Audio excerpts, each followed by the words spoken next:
అవసరం అనుకుంటే నేను నిలబడతాను, దేనికైనా నిలబడతాను. జైలుకి వెళ్ళడానికి నేను రెడీ, ఎక్కడ కూర్చోడానికి నేను రెడీ, చంపడానికైనా రెడీ, చచ్చిపోవడానికైనా ready. Is innocent. Raj is innocent. Raj సంగతి నాకు చిన్నప్పటి నుంచి తెలుసు. అభినవ వివేకానంద అంట. ఈజ్ బ్రేవ్, అన్నీ ఉన్నాయి. కానీ వాళ్ళ ఉన్న వీక్నెస్ ఏంటంటే కెరీర్. అంటే ఏం లేదమ్మా, వాడు అది తప్ప ఇంకో బతకలేడు. ఇప్పుడు ఆ కెరీర్ డిస్టర్బ్ అయింది అనుకో, ఒరే నీకు ₹1,00,000 ఉద్యోగం ఇస్తాను రా అన్నాడు, బతకలేడు. ఆ సర్వైవల్ కోసం వాడు ఏమైనా నీకు తేడాగా మాట్లాడితే మాట్లాడచ్చు.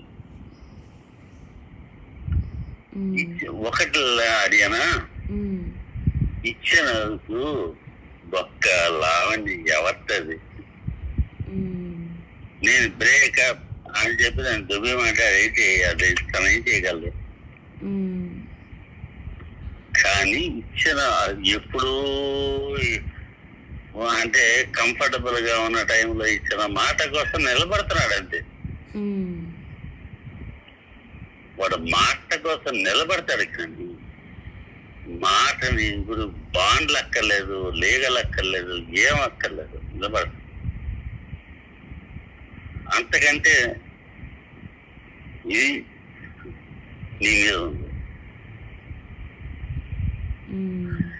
అది ఏంటి, ఎలా జరుగుతుంది, ఏం జరుగుతుంది అని నేను చెప్పలేను. కానీ ఉంది, నీ మీద ఉంది. తన సంగత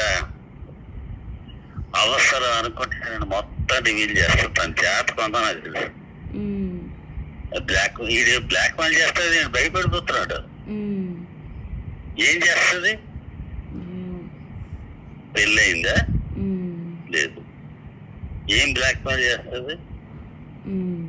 ఆ బ్లాక్ మెయిల్ లో నేను ఇదుకొని నేను బ్లాక్ మెయిల్ చేస్తాను, అది మాత్రం కాదు.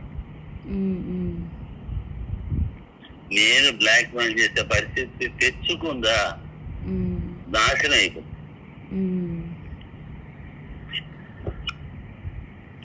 నాకు తెలుసు తన యాటిట్యూడ్, తన బిహేవియర్ తెలుసు, తన యాక్టివిటీస్ తెలుసు, అన్నీ తెలుసు.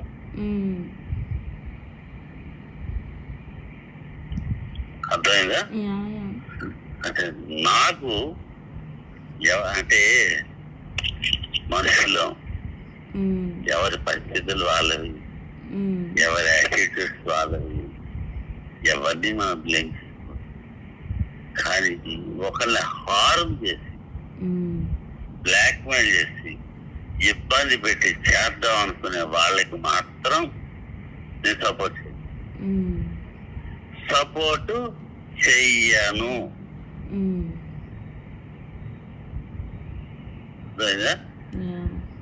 అర్థం చేసుకుంటే నేను సపోర్ట్ చేస్తాను.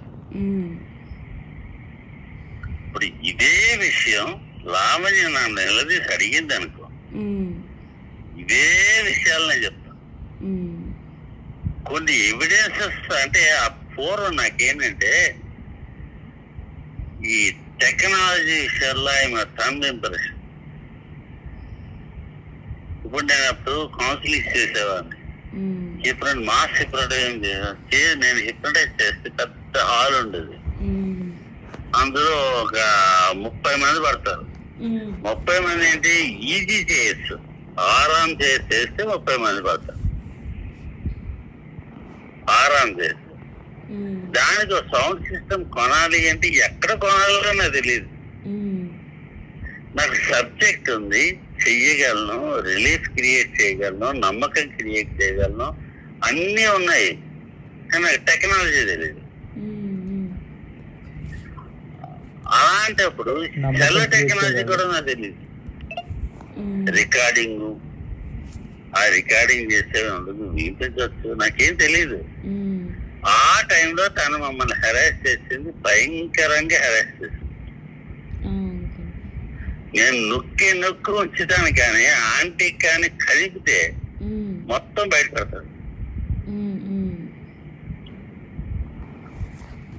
తనకు తెలుసు. తన మాటలు మానేసి నా మాటలు రికార్డు చేస్తూ అటు గెలిపించవచ్చు, ఏదైనా జరగచ్చు. ఏదో కమ్యూనికేషన్ కాదు చేయలేదు, చిల్డ్రన్ పేరెంట్స్ వస్తాయి. ఇప్పుడు అది తెలిసింది.